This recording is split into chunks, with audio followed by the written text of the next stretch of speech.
This podcast is part of the A3K network.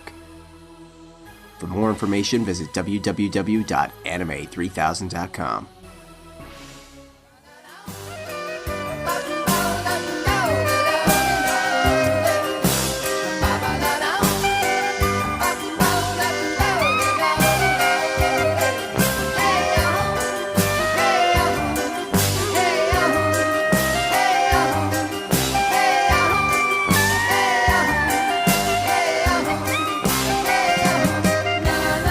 Welcome to another episode of the A3K panel. I'm your host, Sean Russell. Today, we have a very special episode of the panel. We're going to talk about a series that introduced me to the wonder of anime. Even though I didn't even realize what I was experiencing at the time, it changed my life because now I'm doing a podcast about anime, and that kind of just, pushed me in that direction. And that series is Sailor Moon. We initially started this panel, this episode, to discuss whatever happened to these popular series, but then, before the show could even come off the ground, Kodansha USA announced that they're going to be re-releasing the manga series in the summer, on September 2011. So now it's mainly about Sailor Moon and why it had such an impact on anime and manga fandom. Enough about me. Joining us on this panel, we have Erica Friedman, who is the president and founder of ALC Publishing and Yuricon. So thank you so much for coming on to the show. Thank you very much, Sean, for having me here. Returning to the panel and to Anime 3000, the A3K network, we have Deb Aoki, who is the manga editor at About.com. Thanks for having me back. Thank you for coming back. And we have Jordan D. White, who is an editor at Marvel Comics, joining us for the panel as well. Pleasure to be here. All right, so now we're going to find out what sort of impression Sailor Moon left on them, whether they liked it or whether they think it had an influence on other series and helped the industry as a whole. So I think we'll get started with you, Deb. What was it about Sailor Moon that attracted so many fans? Well, I think if you put it into context, when Sailor Moon first came out, when Tokyopop first put it out, it was, I think, one of the first shoujo manga that came out it was one of the first most popular shoujo manga out there. Before that, the manga that was being published in America was like Lone Wolf and Cub, or it was like Ghost in the Shell or Akira. It was stuff that was geared towards comic book readers who already like superhero stuff. It was like the sci-fi, it was the action stuff, it was the samurai stuff. Sailor Moon, on the other hand, is purely and primarily geared towards female readers. And it had an anime show on, so, it attracted girls who normally weren't catered to in comic book marketing in the U.S. All of a sudden, there was something for them. And it was attracting, maybe kids who didn't pick up comics before because, there wasn't anything for them.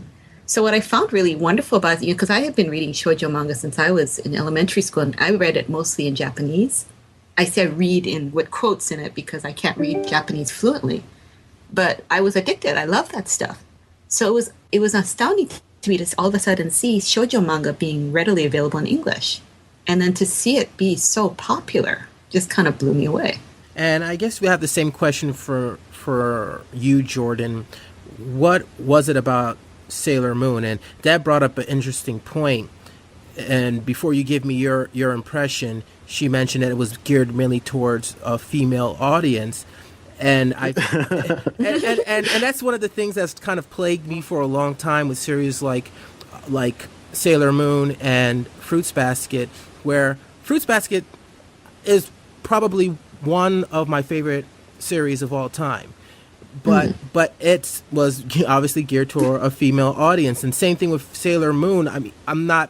It's not up there with other series for me, but it did have a huge impact on me as far as letting me see the way that a lot of these stories are structured, especially in anime and manga, where you can get to know these characters and you can watch. Right. It's about their relationships and their emotions and stuff. So it's not necessarily that it's a girly thing per se, but just that manga for girls touches upon these subjects much more deeply than, say, manga for young boys, which is a lot about action. Although nowadays you'll see that line being kind of blurred. Like you'll see shonen manga that has a lot of relationship drama in it. X-Men, for example, was considered to be very much a crossover title that had male and female readers because it had both action and very strong relationship dynamics. And I'd be a terrible host if I didn't use it as a segue to have Jordan let us know his thoughts on Sailor Moon. The dismissive version is to say that I have the mind of a teenage girl, which is probably fair in many ways. Oh. But that's too dismissive, and I don't really want to dismiss the show like that. I think it's really terrific. But to be fair, I started watching it because I became friends with a number of girls when I was in high school, and they all watched it, and I went, what's this all about? But I absolutely fell in love with it. Like Deb said, it came out at a time when there was not a lot like it. And it was the first anime I was familiar with as well, which I know you said as well. And it was a time when anime was very underground in America, such that after I got into Sailor Moon, I started getting into more of these things. And I remember trying to get into Ranma 1/2. And this was at a time when, in order to get episodes, to buy videos of Ranma 1/2, you were paying like $30 for one VHS with like 2 episodes on it. Which is crazy, because for $30 you could practically get a whole season of Ranma now, depending on where you buy it from. But I mean, it was super underground. You'd like have to go into this little tiny section of a little video store, and when then Sailor Moon came out and it's being played nationally all over the entire country, people everywhere are talking about it. I mean, not everybody talked about it, but you know what I'm saying. Like, it was all across the country. It wasn't some little thing that was hiding in corners somewhere. And so it was this whole new thing that just opened to the mainstream. I do think it is real important to bringing manga and anime to America in that respect. For my own part, I watched it. I used to have to get up at like 6 a.m. in order to watch it, because it was on its original syndication before it was on Cartoon Network. But I totally thought it was worth it, and I would tape it and watch it again later because it was just so much fun. Now, do I feel like it's mostly for girls? Okay, to some extent, sure. It's about lead characters who are girls, and but in many ways, it is also very much like superhero stuff. Mm-hmm. Yeah, they have powers, and they have a quest. Right. It has a long overarching story arc, and it has some short arcs. I will say, I think traditionally, American superhero comic like a Spider-Man will have probably more focus on the action and a little bit less on relationships, but not a huge discrepancy from Sailor Moon. And another thing I'll point out is, since Sailor Moon, we also have Buffy the Vampire Slayer, which is amazingly similar to Sailor Moon in so many ways. Is that right? Are you not familiar with Buffy the Vampire Slayer? No, I am, but I never made that connection. I think about it a lot. You're right. Really? Yeah, I think about it a lot. It's very simple. I mean, obviously, Sailor Moon is typical magical girl series. Was it the prototypical one? I don't know the history quite as well as all that, what came before it. But Buffy is very similar in that, again, it's about a high school girl with these special powers. Over time, she gathers more allies to her side who join her group and have their own set of powers. You've got that's true. I mean, Giles is kind of her Luna. You even get weird coincidence. I mean, and then obviously Tuxedo Mask and Angel would be the mysterious boy that she keeps seeing and running into and is frustrated by but likes. And then you've got, and you even have weird coincidences, like they both have later seasons where they add in a young girl character. Oh my god! I would be very interested to know if Joss Whedon was influenced by that series. Which it's something I've always wondered. I've never spoken to him. If I ever do, I probably will ask him about it, because I think about it a lot. Wow. Well, you heard it first on Anime 3000. We're gonna get to the bottom of this. We're gonna crack that egg open. And but again, Buffy the Vampire Slayer. There's a show much has been made of it as, a positive feminist idea that it's about a lead character who's a woman who is the hero, etc. But I think a lot of men like that show too, because again, if you want to get stereotypical about it, there's lots of fighting and there's people getting blown up, but there's funniness and there's great relationships. But I think what Deb said, it's about the characters and the relationships, and that's why I'm a huge Buffy fan and an Angel fan. But what drew it wasn't the fighting. Let's face it. No, of course. In that series, it was the characters, the dialogue. It was all of those elements, and the way I was introduced to Sailor Moon, similar to you, is I caught it during syndication before it came on Cartoon Network, and it was almost a situation where I was roped into babysitting when I was younger, and I really had no option. It was like Gullah Gullah Island, Eureka, some other Nickelodeon show, and then finally in afternoon, a little bit more older programming came on. It was like, oh yes, finally something. And then I slowly watched each episode, and it's like, wow, it's connected to the first episode, and this character's coming back. It's like, oh, this is so interesting the way this is, working out. And then that's how I really became a fan of the series. There's a lot of things I didn't care for in this show. It was kind of, the main character was really annoying, but oh, how dare you? No, the whole thing of, I'm not going to go into it right now, but the personality was very grating on me. But other than that, I love the way, especially in the later episodes, where the daughter character was brought in. It was like, oh wow, it's like, this is totally your mind, whatever. But let me just go ahead, Jordan. Oh no, I was just going to say that Sailor Moon is actually my favorite character in Sailor Moon. Oddly, really? Which is unusual from Sailor Moon. I liked her when she transformed, but the American Serena Serena, right? Yeah, the American version. Yeah, the Serena character. Let me just. I love her. And I think, and Erica, what sort of impact did it have on you, and why do you think Sailor Moon was so popular back in the 90s? Well, those are two really integrated questions. The impact it's had on my life has just been extraordinary. I am the person I am entirely because of Sailor Moon. So let me just back up and say that the story goes, my wife was home, she was unemployed, she was watching this cartoon every day, and she said to me one day, you really need to watch this cartoon on Cartoon Network, it's just amazing. So one day I got home a little bit early, and we sat there and we watched it together. And after a few minutes, I turned to her and I said, we are watching two entirely different cartoons. You are watching a prepubescent little girl cartoon, and I'm watching one with extraordinary lesbian subtext. And this was in the first season. So I started doing a little research on the internet and found that there was this thing called fan subbing, which at the time was still on VHS tapes. And I also learned that two of the characters from the third season were considered to be a lesbian couple, and I thought that would be kind of interesting. So I got some fan subs since we couldn't get the Raw over here. And I started watching it. And in episode 3, this guy in a suit, blonde hair, blue-eyed, kind of my type, comes out and says, hey. And I literally fell off the couch. I was like, that's the sexiest voice I've ever heard in my entire life. And it turned out that was, in fact, one of the lesbian characters. His name was Tenno Haruka, and my life radically altered.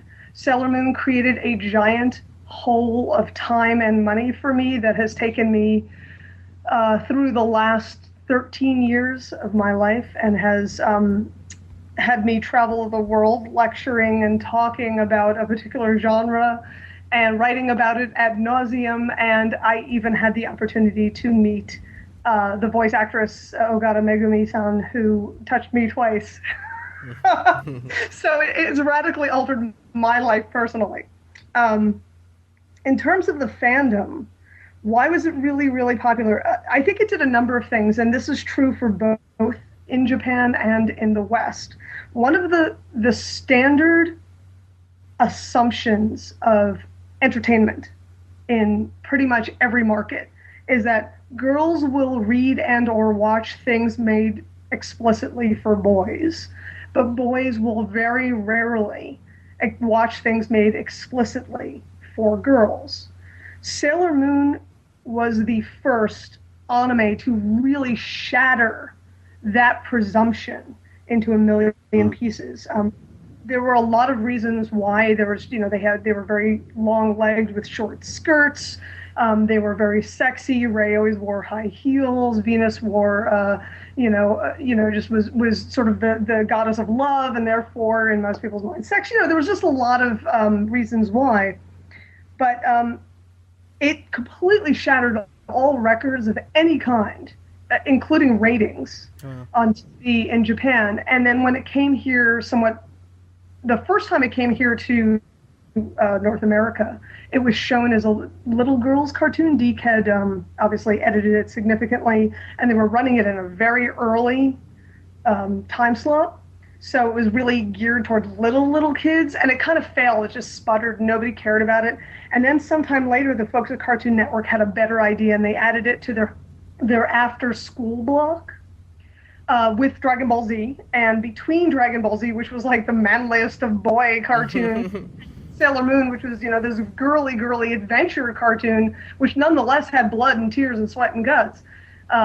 It did exactly the same thing here in the West that it had previously done in Japan. It just shattered the assumption that boys would not watch girls' material. And when you have boys and girls, and by which I mean, of course, men and women as well, but I mean, they are primarily, cartoons of this kind are really meant for a teen audience. So I'm saying boys and girls, but boys and girls and men and women. When you get things that saturate so much of the fandom, it just does amazing things to the fandom. It changes preconceptions, it changes expectations. And when Tokyopop brought Sailor Moon, the manga, over here, Tokyopop was riding high and Sailor Moon was riding high. So it did really amazing things in sales, which again will change expectation and perception. Sailor Moon, the manga, was one of the first battlefields for American fans in terms of changing our expectations of localization as well. Originally, the names were changed. The Sailor Senshi names were changed. That was true in the Deke anime as well. Mm-hmm. And when it got to the Outers, fans fought back. Fans would not tolerate Hotaru being called Olivia. That was just one thing too many, one change too many. And so that was the first battleground in which Western fans really fought back on localization, changing names, changing things like Nikuman to Donuts, that kind of thing. The other major one was a little bit later was Azumanga Daioh, and between those two manga, our expectations of localization were radically altered. So it had a tremendous impact on expectations from fans, and things like ratings. It totally shattered all the preconceived notions of everything up to that point. Keep in mind, though, at the time when Sailor Moon came out, there was a lot of hand-wringing about, can American people even deal with manga being flipped? The names. So, well, and we couldn't, right? And we couldn't, and some people still can't. No, I mean, obviously, a lot of people are fine with it now, but at the time, I remember everything, and all the characters looked to be left-handed because they flipped everything around backwards. Yeah, and that was one of those things that was the standard at the time, and Sailor Moon was one of those series that forced those changes. It wasn't the only one. It was definitely part of a process. But the things that we expect now are done largely because of things like, because of Ranma, because of Sailor Moon, and because of Azumanga Daioh. These things, each one became a battlefield for one piece of localization. Mm-hmm. And kind of touching on something you said, and if you're listening to this, you're probably wondering why in our conversation with Deb and Jordan, Erica didn't say anything. We had to, she was added in a little bit later, so just an editing note right there. So I want to bring you back to a conversation we did have, Erica, because I definitely want to get your feedback on that. As far as the reason Sailor Moon kind of had that crossover audience, both on male and female. You did mention that, they are dressed in sailor outfits and this, that, and the other. But for me, it was more to the fact that it was so rich with characters, and it's not obviously nothing unique to the series, but I was able to follow these characters, and having just watched the closest thing to that as far as an American cartoon was Gargoyles at the time for me. And I loved that series. So seeing something else like this really made me interested, regardless of what was going on. And the fact that all of these different characters in every 10, 15 episodes, a new character is introduced that didn't leave after the episode, which was the common thread for a lot of those Disney afternoon cartoons that I watched around the same time. You see a new character, a new Sailor Scout come, and then the excitement of knowing that, another one's going to come and another one's going to come, and how are they going to interact and change the dynamic of the group. That's what really drew me into the series. I didn't really care about the fighting. The fighting was predictable. I kind of knew what certain characters were going to do, but just that unknowing, the principle of not knowing who's going to show up next was really exciting to me. Yeah, one of the things that Takuchi Naoko Sensei did when she created the characters is she was basing them on the zodiac types that they belong to. So each one of them is quite literally an archetype. So in the same way that if you're paying attention to, say, Arthurian literature, which I do because it was something that I studied a lot in school, when you read Arthurian literature, you resonate to Gawain, or you resonate to Bedivere, or you resonate to whichever knight it is that really just sort of grabs you. And there's an actual reason why I bring up the Arthurian archetypes, because all of the Sailor Senshi fit neatly into those exact same boxes. So when you're looking at a character like Minako, Sailor Venus, she is her zodiac archetype. Or somebody like a very good example, in fact, is Rei. Rei is Sailor Mars. She is an Aries. She is very much an Aries. If you've ever lived with an Aries, you know that you are living with Rei. And it was interesting because my wife, who's an Aries, couldn't stand Rei for a very, very long time, partially because of the dub. And so when you're reading something or watching something that has these incredibly rich, layered archetypes, you just feel like there's so much depth, and that was done on purpose.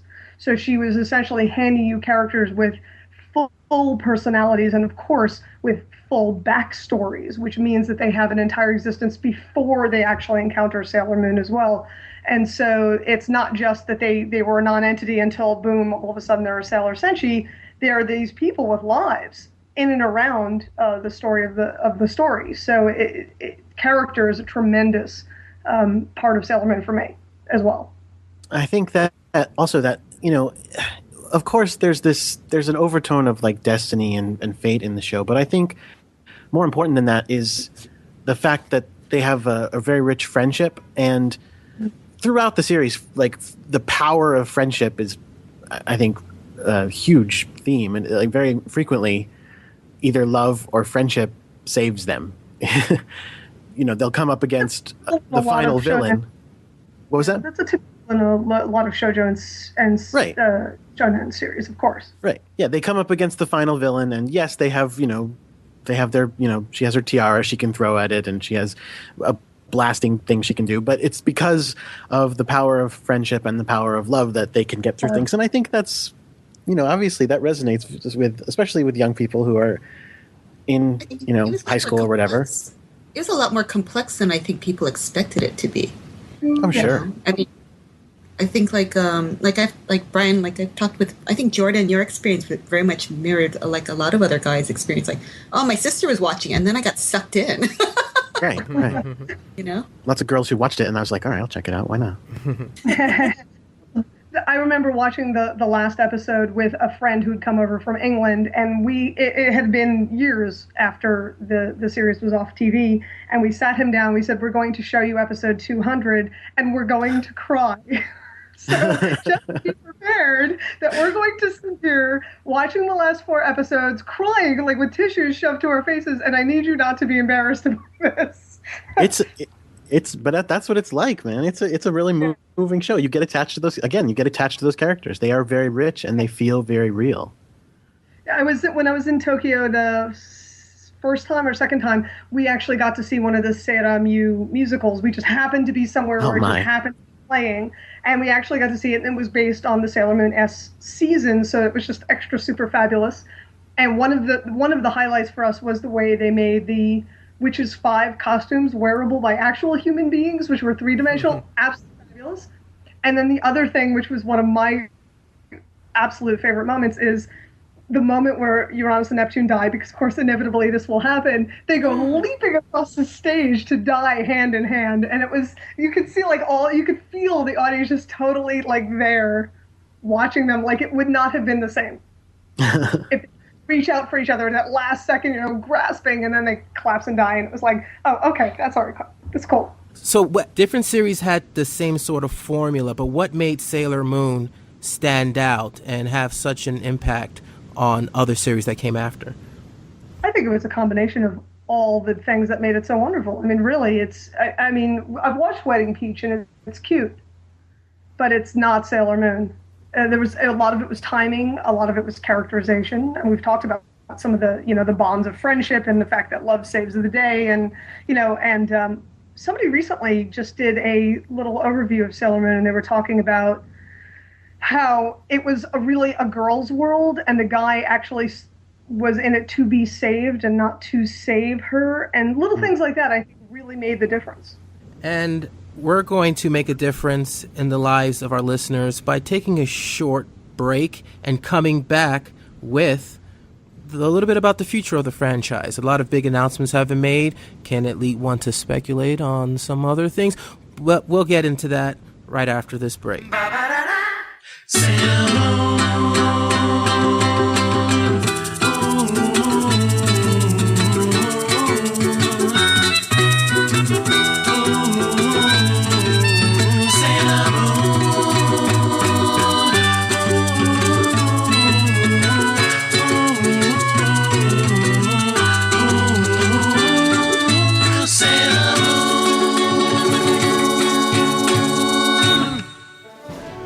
What's the Anime 3000 panel? It's anime, manga, and gaming. What's the Anime 3000 panel?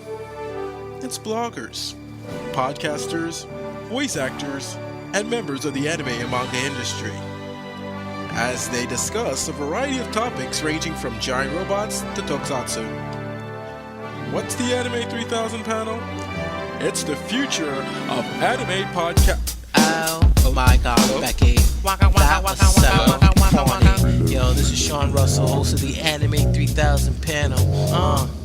Just sick and tired of hearing all the whole anime podcasts that you know from yesterday. Same format, review this, piss about that, plus they lack consistency. On your favorite podcasters, bloggers, anime and manga insiders. Just go to anime3000.com. It's not that hard to find us, so you better just pay attention. Find out what you've been missing. As corny as this rap was, I bet that you just keep on listening. Now, I'm just gonna stop right now and just tell you right now, check out anime3000.com, the Anime 3000 panel. We're unique, diverse podcast. Oh, I guess that's it. Now we're back and we're going to discuss the future of Sailor Moon. Of course, we started the podcast with the announcement that came out on March 18th about Kodansha USA releasing, not only re-releasing the manga in deluxe editions, but the Sailor V manga as well. That's going to be released for the first time in the United States, officially released in the first time in the United States. Why so long? Why did we have to wait so long to see a re-release of this series that was so popular back in when it was popular? It's a little complicated, I guess. It's hard. Well, Tokyopop had the rights through Kodansha, who was the original publisher in Japan. They basically lost those rights to continue publishing the book maybe about 6 or 7 years ago. And so whatever was out there, and then once it was sold, it was gone. It was never reprinted. Kodansha has actually had a really interesting history in the U.S. as far as publishing. They first partnered up with Del Rey Manga. So at a certain point, almost all Kodansha manga if it was published in the U.S., it was through Del Rey Manga. And then recently, Kodansha decided that they wanted to launch their own U.S. branch. So they started republishing Akira and Ghost in the Shell. Then they were quiet for a while. And then there was the announcement that Del Rey Manga was no longer going to be publishing manga per se, but that Kodansha Comics would now be the de facto publishing arm. So there was a lot of speculation for a long time that, that Kodansha was holding on to the rights for Sailor Moon because they wanted to publish it themselves. And sure enough, they did. So it's interesting because what they're publishing now is not going to be the 18 volumes that you saw with the Tokyo Pop edition. It's going to be these kind of like not quite double-sized volumes. So it's going to be 12 volumes, as well as 2 volumes of short stories and the 2 volumes of this codename Sailor V. So you're going to, even if you have the old version, the old Tokyo Pop version, this is going to be a new presentation with new translation. Yeah, I was going to say it's a new translation as well, I imagine. Exactly. Right? What I've heard. So I think we're all really interested to see how they're going to do this. For a long, long time, if you went to any Tokyo Pop panel, the number one question that would always come up is, where's Sailor Moon? Why aren't you republishing Sailor Moon? And they would say, essentially, we don't have the rights anymore, and we don't know who does, when and if it ever will. So when they announced it very recently, a lot of us were caught off guard. Because honestly, I thought it was up there as the never to be seen again titles. You thought it would never be back out again? Wow. Well, I had heard so many rumors, that there was legal issues, that Takeuchi Sensei had a feud with Kodansha and she was holding on to the rights. I heard all kinds of rumors you wouldn't believe. So wow. Every time I asked about it, I was really given the impression to not hold my breath. I don't know if anyone else heard any of those rumors, but that was the impression. I heard all of those rumors too, and I didn't believe any of them. But I just decided to stop asking, to tell you the truth. Right. I mean, my response was basically, I wrote this on Twitter. Oh my God, Kodansha USA, listen to us. I don't know what to do with my hands or where to look. It was so. But it was the number one thing when Kodansha would poke around to see what people wanted. Everybody said Sailor Moon. It wasn't even a question. Even people who probably never even read it or hardly even heard of it were all saying that. I do know we are getting a new translation. Yeah, and it's nice, what's kind of amazing with this press release, what astounded me was it wasn't just the comics and anime press picking up. It was like regular TV news. It was like Washington Post. It was New York Times. It was very mainstream. Like all of a sudden, people were excited. It was kind of a formative cartoon for a lot of people, and in the same way, I hate to just call it a nostalgia thing, but to some extent, I think there is that nostalgia thing that people are going. There is definitely that. And they haven't been able to see it for so long. I was going to do this thing about out of print manga, and Sailor Moon was always at the top of the list because Sailor Moon, you could I posted a link as recently as the day before the announcement. This guy was trying to sell the complete set of Sailor Moon manga from Tokyo Pop edition for almost $950. Wow. Whoa. Yeah. And I've seen it typically for $25, $60 a volume. It's always been up there as being extremely hard to find and extremely expensive. Over the last few years, the reason that people think of me when they think of Sailor Moon, sometimes, at least some people do, the reason that I was recommended for this panel is because I did a thing where I was watching every day before I would go to work. I would watch an episode of Sailor Moon, and I worked my way through the entire series, and then after I watched each episode, I would Twitter about it. And, right. That was awesome. Yeah, I had a blast, right? It was a great way to relive the series. It was a great way to see every episode because I had not seen all of them before. I had only seen a good number of them. But I lots of people would Twitter me back and say, they loved it and this and that and the other thing. But so many people would say, how are you watching this? What channel are they on? I want to watch this. And I'd just have to say, no, I'm not watching that on the television, so you can't do that. Unfortunately. I actually, every time I go, if you go to conventions and you try to find the DVDs, you can't because they're so hard to find. I was incredibly lucky. a friend of mine randomly found in a store the DVD set of Super S and just bought it for me. And I was like, oh my God, thank you so much. Because it's like so hard to find any of these things. And again, hopefully, now that the manga's coming back out, well, we can dream that they will do a new version of the anime as well. I'd like to remind people of two things, though. At the time when Sailor Moon was on Cartoon Network, I mean, it wasn't just for anime fans. Cartoon Network obviously was for people of a lot of different ages, but also it was a tremendous pop culture sensation. The name was being used in songs. Sailor Moon even made a 3.5-second cameo in Reboot. I don't remember if you guys saw that. Oh, wow. It's great. She gets totally crushed. She shows up for like 3 seconds. She shows up, she starts to do an attack, and is completely crushed. Oh, so you're against her too? Oh. No, I love Sailor Moon. Okay, no. We love her. Okay, good. No, we're huge fans here. I'm not kidding when I say that we have all of the DVDs in both English and Japanese, and we have the fan sub videos, and I'm like, we're huge fans over here. But yeah, at the time when it was on, it wasn't just anime fans. It was like everybody. Everybody knew it from what was that song that it was in? Some band. Bare Naked Ladies. That's it. Bare Naked Ladies wrote a song. They mentioned it. Became even more popular. Claire's, which is a accessory store that's in a lot of malls across the nation, was carrying Sailor Moon goods. So I have a bunch of Sailor Uranus watches I picked up at Claire's for like $3. And there was stuff in Spencer's and Hot Topics. So, I mean, there was like every mall, you could go anywhere and you could get Sailor Moon goods. I mean, so one thing I'll say is it's sort of is. I mean, one of the things that can show you how big it is that you can go to a convention. When I went to the New York Comic-Con this year / Anime Festival, it was both at once. There was a lot of people dressed up as Sailor Scouts. Yes. And for something that has not been available at all in this country for years, like, that's impressive. And there were young people as well. And I mean, I guess, I don't know, their parents are showing it to them or their older friends or something. But, you know, this is something that it still is lasting even when we were not able to get it. And so I think, you know, it seems like a no-brainer. Yeah, bring it back. People are still interested in it, for sure.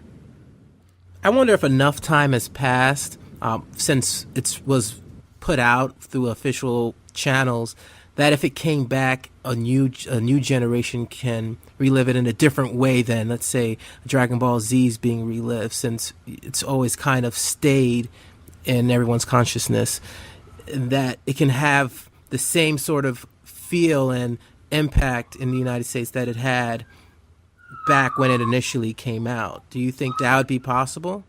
Well, to some extent, you can never have the same impact because, like we said, it came out at a time when American culture had so little exposure to that genre that it was kind of a revelation in some ways. So, to some extent, having all of this shoujo manga and anime accessible in America right now, it can't ever be quite the same thing. But at the same time, I mean, I think it was a really good example of those things and a really well done series, regardless of being the first to hit here. So I think that, yeah, I think people will still be able to see it and appreciate it. You know, in the same way that, you know, really influential movies from like the 70s, you watch them now and you might be like, well, I've seen that a million times. Like, people have ripped it off a million times from then, or I've just seen lots of movies in that genre. But it's like, well, but this was the first, and then you can appreciate it on that level. Okay. I remember there's a lot of little kids who have never seen it before. Right. So they'll see it for the first time, and I think they're the ones who are going to see it with those eyes, you know, those fresh eyes, and it'll probably be really popular all over again, but with a whole new audience. And I think, and I keep drawing back to Dragon Ball with the whole Kai situation. I personally, I'm rewatching that on American television, like I'm watching it for the first time. Equally as excited with watching each episode, even though I know what's going to happen, as I did the first time. I would even say more so because I know what's going to happen. And I have personally never seen the series outside of the the Deke Entertainment version of the DVD that aired in syndication, even before the Cartoon Network series. If I could see the way the series, the way that it was originally put out, I would be all over that. And then you have that combined, and I know you said it wouldn't be the same. I think it would be different and not necessarily of less of an impact, because strictly because the fact that there's so much anime out there and it's so easily accessible. When you draw somebody in, a new anime fan, not necessarily someone who hasn't seen the series but is already well versed into anime and manga, that could then draw them in and then expose them instantly to hundreds of titles, whereas before, when it had that impact, maybe they might find something here or there or find another show that's airing on the same network. So I think we tend to forget that not everybody knows about anime, not everyone knows about manga, and that there still is an extreme shortage of great and engaging comics for young girls. I get asked this all the time. Can you recommend a great comic for my 8-year-old sister or my 10-year-old niece? And I can usually come up with a very short list. So there's I think even though Sailor Moon has been out for a while, has been on the scene for a while, one thing that hasn't changed is that there still is not this incredible wealth of wonderful comics that have this kind of strong female characters. I hate that's a super cliche thing to say. There is more now than there ever was before, but there's a hunger out there for this, and I think Sailor Moon can still fulfill that hunger. I think that is a really good point, and it does sort of then bring up the question of, if they are going to re-release it and try to get that wide audience again, which hopefully they can, will they censor it again? Will they then again say, well, some of these themes we have to take out because America's still not ready for it? Or will they finally let it come through? The manga is different than the anime in that regard. Anyway, it was a lot softer and more ambiguous. I don't think they're probably going to do any censoring in the manga. If the anime comes out, and that is an entirely different issue. The anime is, I'm fairly certain the rights are not owned by anything like Kodansha. It's Bandai Visual. So it's an entirely different company, and the anime rights really have no relationship to the manga rights. Depending on who puts it out here, and given right now the companies that have the money, time, and interest in it, I would not hesitate to say I can think of 2 companies that would not censor it in any way. And they're the 2 most likeliest companies to pick up the rights to the anime if they can get them. But as I say, the anime is an entirely different set of issues. The relationships in the manga were a lot more ambiguous, but also in a lot of ways a lot more sexy. There's a couple of really, I just recently wrote about, there's a scene in Super S where we see Usagi and Mamoru, and it's obvious that they've been in bed together. So, and Usagi at the time is 16. I don't think that's going to get censored. I don't think Kodansha has any plans in censoring it. I don't think that plays well anymore to an American audience. But it does mean that it's probably going to have an older teen rating, where even though it ran in Nakayoshi, which might have been for an 11 or 12-year-old in Japan, that kind of thing just doesn't work here. There are some strange relationships in the series. I will say that because, I mean, the fact that, as you just pointed out, Usagi is so young, and if I remember correctly, I think Mamoru is like post college, isn't he? He's college age. He's like 20. Is he 20? I thought he was older than that. Okay, well, I guess I was mistaken. He's in college. And then I know there was the one series where. Oh my god, I can't believe I just forgot her name. Because I'm so used to thinking of them with the English name, so I want to call her Rini. Chibiusa. Yes, where she is like having a kind of romance with a Pegasus, which is very bizarre. That's also Super S. And there's also the moment where when she becomes Dark Lady in R, where her first desire is to seduce the man who will eventually become her father in the future. Right. So that's kind of right.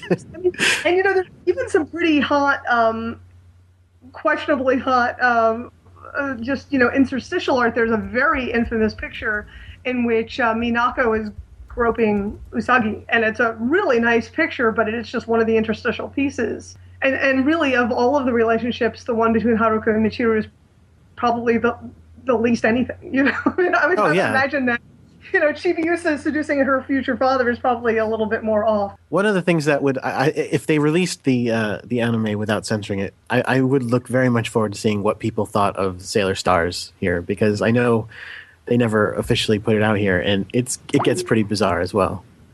Yeah, if I recall correctly from an interview with Takeuchi Sensei, she had said that she never really wanted them to switch gender. She had just wanted them to be basically women who were cross-dressing, but the anime company changed. Yeah, interesting. Yeah, she liked her female cross-dressers. That was something that she really was into. I know. I didn't realize that they were supposed to be originally women. Huh. Okay. And what was Sailor Stars again? Just quickly. It's the 5th season where the ongoing plot is that for the almost the entire season. I apologize because I so want to call him Darien. Mamoru is missing, and so Sailor Moon has a new love interest in the form of these. What was that? I said sorta. Sort of. But they have these 3 characters called the Three Lights, who are pop stars, who seem to be that they're men, but when they turn into Sailor Scouts, they turn into women. So apparently they were originally just supposed to be women who cross-dressed. Very, very strange direction for the series to go, I think. It was kind of a left turn. And especially since it became just called Sailor Stars at that point. It wasn't even called Sailor Moon, was it? No, it's Sailor Moon Stars. Was it called Sailor Moon Stars? Okay. Yeah, it's Sailor Moon, Super, Sailor Moon Supers, Sailor Moon Stars. Okay. Moon R was the only one that didn't just had a letter. There was no meaning for R. Very strange. But the Sailor Stars were characters from other planet who were looking for their princess, and their princess was supposedly here, and they encountered Sailor Moon, and of course they're pretty much the same function as the Outers had in S, where you basically had them as sort of, we think they might be bad guys, but they're really not, or they're not really on our side, they're not willing to band up, and of course, ultimately, we all get together, but, die horribly, and then love saves the day. It's funny, because in the anime, they really did win me over, though, because, like I said, at the beginning of the season, Mamoru's there, and we've spent literally years getting these 2 characters together, and then they go, oh, he's going to go away for a while. He's gone, and she starts flirting with, or this new guy starts flirting with her, and I was just like, what are you doing? Stop this! This is not what I wanted. But by the end of the season, they really won me over, and I was like, I like them. I mean, she still has to end up with her actual true love, but I still like them. You know what episode really blew me away in Stars? There's the episode where all of them, all the lights, everybody, all the Senshi, every last one of them, and all 3 of the lights up in Usagi's living room playing cards. Do you remember that episode? Yes. That episode was when I finally stopped hating all the lights. I never really liked, I'll be honest, I never liked Taiki, and I don't like him right through the very end because he's kind of a jerk. And, and Yaten, well, I know lots of girls like Yaten because he's kind of the cute uke boy, but it's not my type. I was willing to not hate Seiya after that episode. Yes, because he's at least he's nice. You're right. The other 2 do kind of maintain this whole we're right and everybody else is wrong, and we're going to work against them, even though we kind of have the same goals. Well, attitude. You know what it is? Taiki's rude to Ami, and there's just no excuse for that. Ami is the nicest character, and then of course Yaten, he comes around to admiring Minako after she sings her fabulous song, and you're kind of like, yeah, it took you that long, really? But Seiya's okay. I mean, he's not a bad guy. You can't really like him because of course he's trying to steal Usagi. Right, exactly. See, and again, because we were talking about earlier, Sailor Moon is actually my favorite character in the show, which I find most people do not like her very much. Really? Guilty. In my experience, most of the people I talk to about Sailor Moon say that Sailor Mars is their favorite, kind of overwhelmingly. So whereas She's pretty much my least favorite because she's mean to Sailor Moon. Only in the dub, and it's funny that you should say that. That's what I started My wife also, Sailor Moon is my wife's favorite character, and she hated Rei for so many years, and it actually took me forcing her to sit down and watch the Japanese version of it so that she could see that it was the dub that changed her radically. Yeah. Like the dub had just rewritten a lot of her lines, like completely rewritten everything. And she got angry even in the little things, like the fact that Rei doesn't use an honorific. That pissed her off, And I was like, no, it means she really cares, And she still doesn't love Rei. I guess it's the way it goes. If you like Usagi, you don't like Rei. I like them all. Like I think do you think that has anything to do with the individual's relations to the Zodiac? Because like for me, one of my favorite characters, if I'm remembering it correctly, was Mercury. Which was she the blue-haired one? Yes. Yeah. That she was one of my favorite characters. I didn't have a problem with Sailor Moon. I had a problem with I don't know. I only watched the dub, so Serena. I had a problem with her. See, in my heart, that's how I think of her too, because that's where I saw her first was as Serena. So. And I never ever think of them by their American names ever. Sorry. Yeah, no, they're Usagi, and Ami is the Amy in the American is the she's a Virgo. She's Sailor Mercury. Now, is there one that's an Aquarius? That's Haruka. That's she's Sailor Uranus. Okay. Do I know their birthdays? Yes, I know their birthdays. What was her birthday?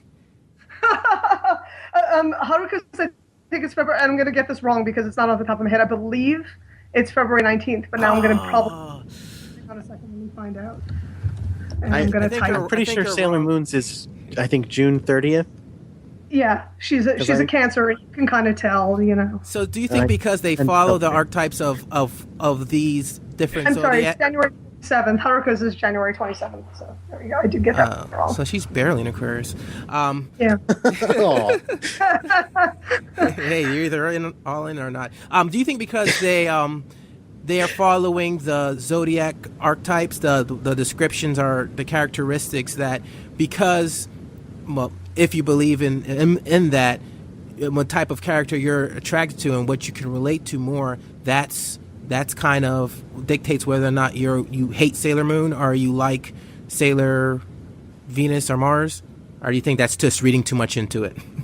I think that's reading a little bit too much into it. However, after saying that, let me just say that I've always identified most with Ami, which is no surprising because she's a Virgo and I am too, and she's the brainy one and I was the brainy one in the family, and she reads a lot, and so we had a lot of qualities that were really similar. And so, there was a certain extent that on the that having been said, my wife is an Aries, and Virgos and Aries are not supposed to do well together, and it doesn't matter. So, so you can only read into that so far.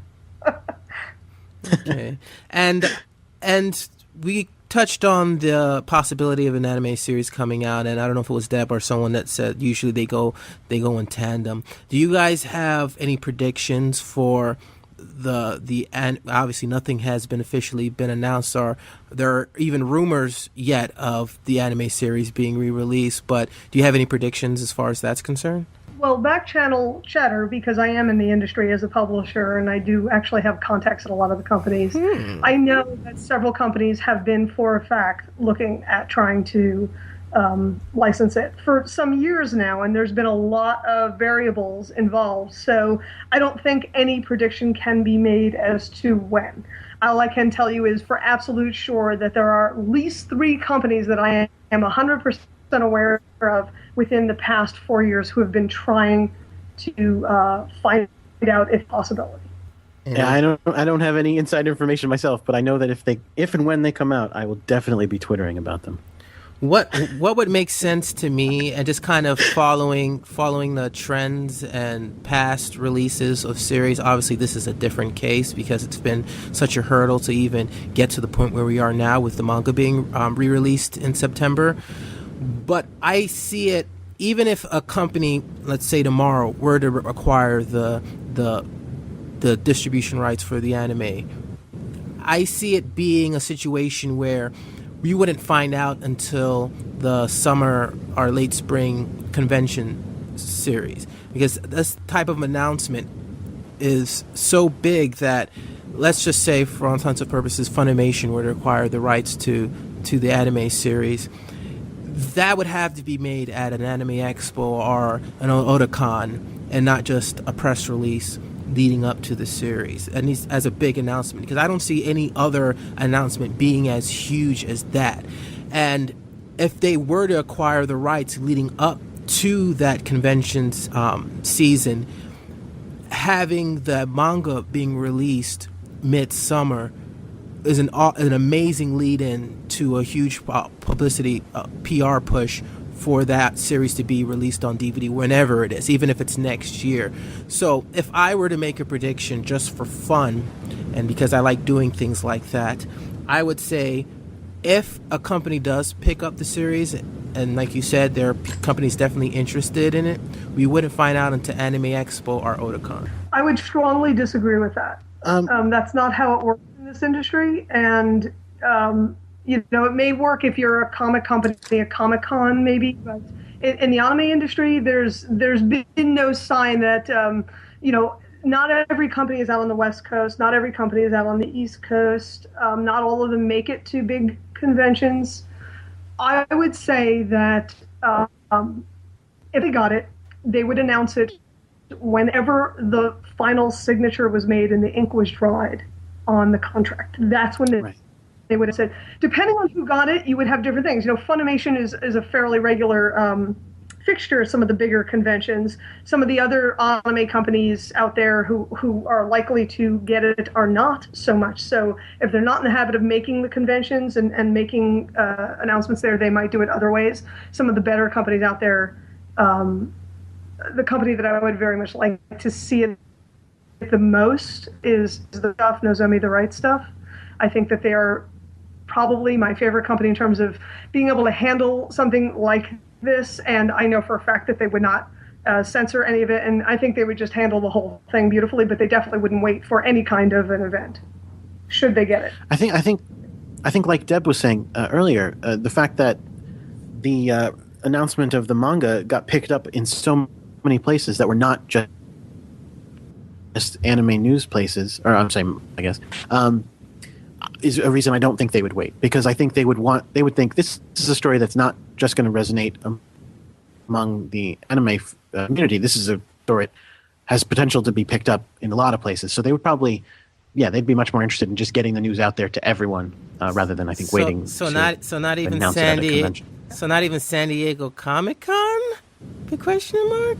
No. I mean, maybe at San Diego Comic-Con, but But not every company goes to San Diego Comic-Con. That only works, Sean, for those companies out on the East Coast or those on the West Coast, or those East Coast or mid-country companies that are big enough to have presences there. And Nozomi Right Stuff does not go to San Diego Comic-Con.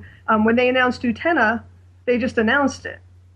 They're not going to wait for an event, because what you want to do is build interest as soon as possible, and not wait for a one room full of people and a lot of Twitterers.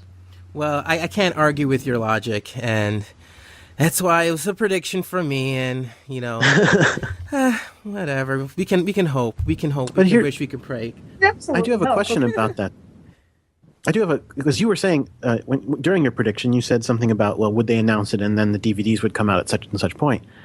Do you think that they would immediately say, we're going to produce a new version of the show and then release it straight to DVD, or do you think that they would try to get it aired again on television?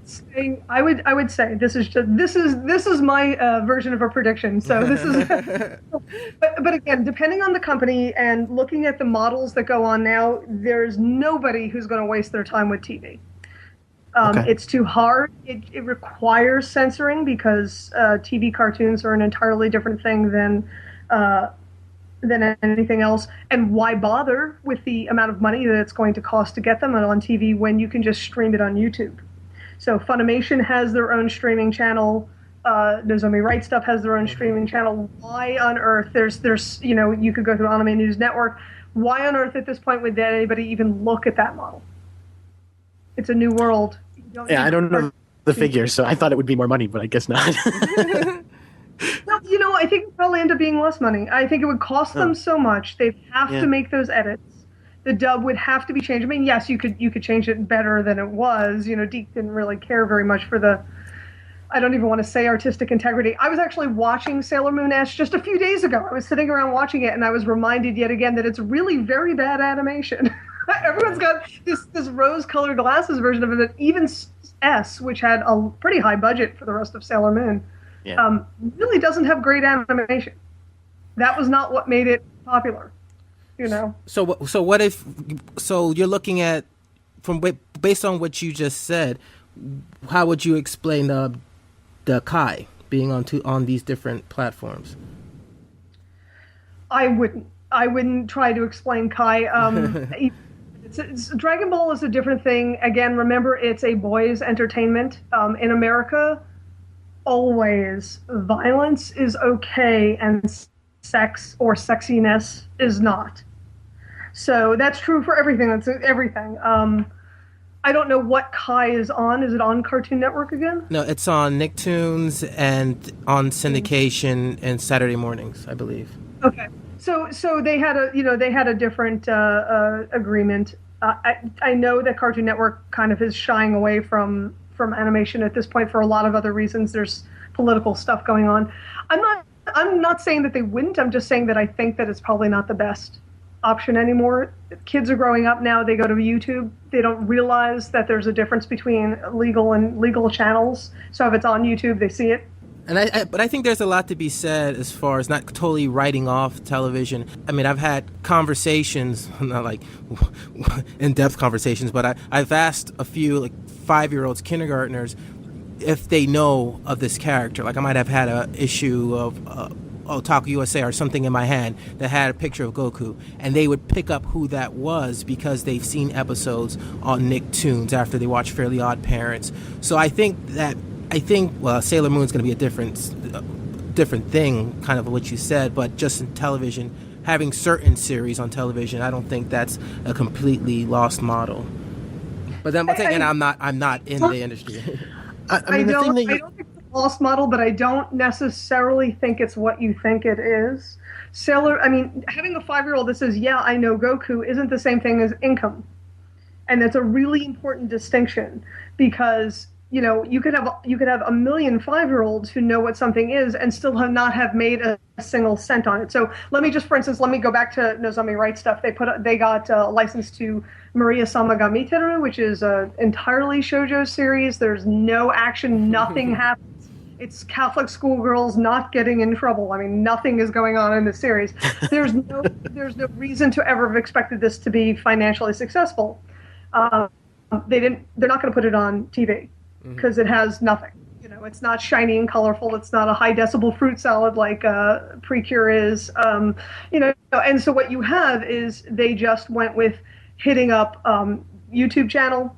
They have their since they were streaming it, they have direct to DVD release. And I was talking to them, and they say it's very successful. So it depends on your audience. I mean, with Sailor Moon, it could be that so many of us at the old. God help me here, but the senior elders of the anime world, we're going to tell all the young people. I know that I would be buying extra copies for my library of the manga.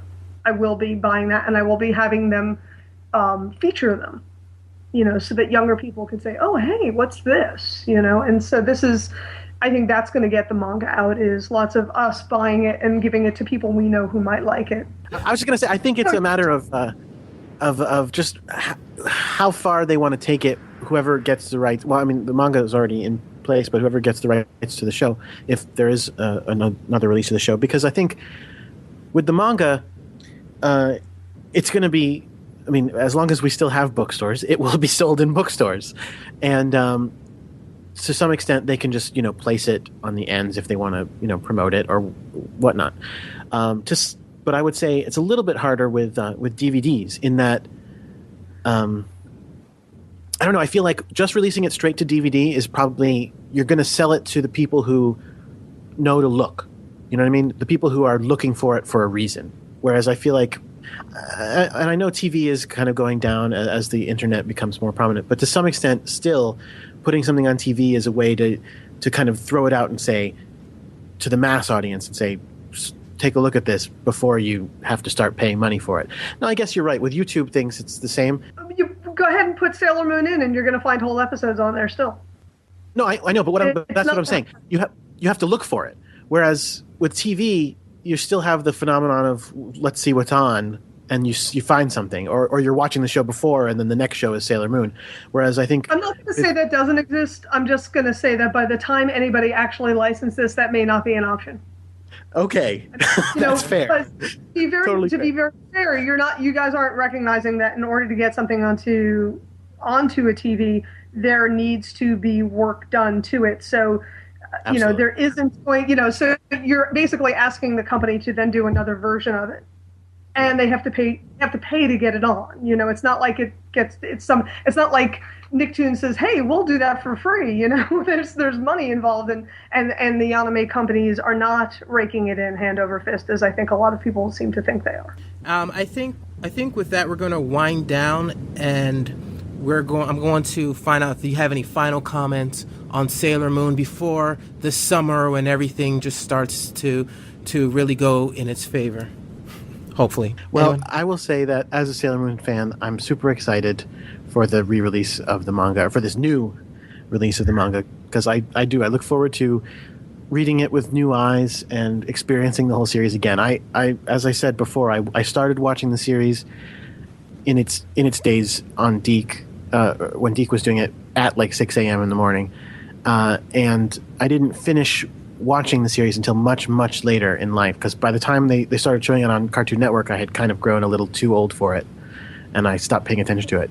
And I came back to it later, and again, loved the experience of going through the whole series, and I look forward very much to doing that again. I hope that it catches on. Again, I hope it catches on with the younger audience just as much as it did for us back then. And Erica? I have a lot of really good feelings about this. I am very excited to see this. I have the Japanese editions. I have the original Tokyo Pop editions. I've been staring at the anniversary covers for 5 years now and looking at them and thinking, well, I'll just get this. Now I'll just, and arguing with myself every time I see them. And now I'll have a reason to get them. That's great. It'll be nice to have everybody else see Sailor V. Codename was Sailor V. I thought that was a lot of fun when I read it the first time. I have a tremendous debt that goes to Sailor Moon because my entire life pretty much changed because of it. But I will tell you this, that when I did meet Ogata Megumi, I was sitting there at a table full of Japanese women who all asked me, why are you here? and I held up my phone, which had a little Sailor Uranus sticker on it. And I said, I'm a fan. And they were like, oh, okay. That's so that sort of thing is universal. Being able to share those little things with them. That group, I was able to explain to them how Haruka and Michiru had been turned into Amara and Michelle, and they were cousins. And then Ogata-san actually did the same thing. She told the entire audience, and they all went, the way they do, and shocked and appalled them. So, I would love to see an anime re-release so that we can finally fix that horrible thing and then get Stars out here. I know a lot of people will be really, really happy to see Stars. But I'm just very excited for the manga release, and I want to say that it's coming right around my birthday, so please feel free to buy me copies. We'll put the address in the show notes. Thank you very much. So, Erica, do you mind just telling us a little bit about some of the projects you're working on, or your convention, or anything else that might be interesting to our listeners? Sure. Right now, we're working. ALC Publishing is working on an omnibus of Rika to Kanji by Rika Takashima. We had the original manga. It's sold out. We are going to be adding the original manga, all the extra chapters that ran in our Yuri Monogatari anthologies, some new work, and some previously unpublished work, and we're going to be putting it together in an omnibus, and we're working on that, and it's going to be great. We're really excited. It's going to be available both print and digitally. We don't have a date yet because I don't really like to make up dates so ahead of the curve, but that's something we're looking forward to. And of course, if you're interested in talking about Sailor Moon or anything Yuri at all, You can find me on my blog Okazu, Okazu. Just stick it into Google and I'll pop up as the first link. And I've been writing about Yuri there since 2002, and a lot of it mentions Sailor Moon. All right. And Jordan, do you have any projects that you're currently editing over at Marvel? I know this is an animation series, but an anime podcast. But any projects that you're working on over at Marvel that people might get geeked out or excited about? I know you mentioned you're working on one of my favorite characters of all time, anime, live action, real, whatever, Deadpool. So any interesting titles you're working on? Yeah, I am. Like you said, I am editing Deadpool, which is just absolutely terrific, much fun series. I'm also editing, if anybody out there is a sci-fi fan, I'm editing all of the Ender's Game related series for Marvel. And one thing that might be especially interesting to the listeners here is that I'm editing a series called 15 Love, which starts coming out in I think June, which is basically it's the tennis manga that Marvel is putting out that was written in I think about 2002 and the art was begun back then, but then it was shelved for a long time, and I kind of went into the archives and dug it out, and we got it finished up, and it's going to be coming out soon. The art is by a Japanese artist named Tami Otsuka. He's pretty terrific, and again, it's basically a tennis manga. I hesitate to call it a manga only because again, it's produced in America, so not really. But it was drawn by a Japanese artist. Terrific stuff, great looking art, and I think you might enjoy it. And thank you guys so much for coming onto the show. You can find out more information on the show notes, where you can find both Erica, Jordan, and Deb. And we'll be right back. Anime. Japanese cartoons where giant robots protect us as we sleep. Samurai can fly, and little girls are more than just cute. Many podcasts have attempted to review such things, but once they're gone, where can we turn to? I don't have time to around. Don't worry, guys. This round is on us. Oh, yeah. Introducing the Anime 3000 Bonus Round podcast, where an elite team of podcasters go above and beyond the Call of Duty to review anime right when you need it. Wow! Incredible! You can find the A3K Bonus Round on anime3000.com and on iTunes. Keeping the bar open for one last round, the bonus round. As we close this episode of the A3K panel, we'd like to once again thank our guest, Deb Aoki, who's always a pleasure to have on our show, from About.com, Jordan D. White from Marvel Comics, and Erica Friedman from ALC Publishing, and Yuri Khan. So hopefully you enjoyed today's episode. If you're a Sailor Moon fan, we would love to hear your comments, what you thought about the series, what do you think about the series, what do you see in its near future. And if you're new to the podcast, we would love for you to continue to join us for our additional programming, our bonus round, Speakeasy Podcast, Methods of Madness. We have consistent content coming out weekly. You can check us out on iTunes or anime3000.com. You could also purchase our iPhone and Android app, so you'll have our podcasts in the palm of your hand as soon as they come out. You don't have to wait, and it's on demand, like anything on the internet, but it's definitely worth checking out. And if you have any questions for us, email us at contact@anime3000.com. We're going to try to make this a monthly occurrence, so check back next month for a new episode of the A3K panel. We're going to make sure it's fresh, new, and exciting. And until then, this is Sean Russell from anime3000.com. We'll see you next time.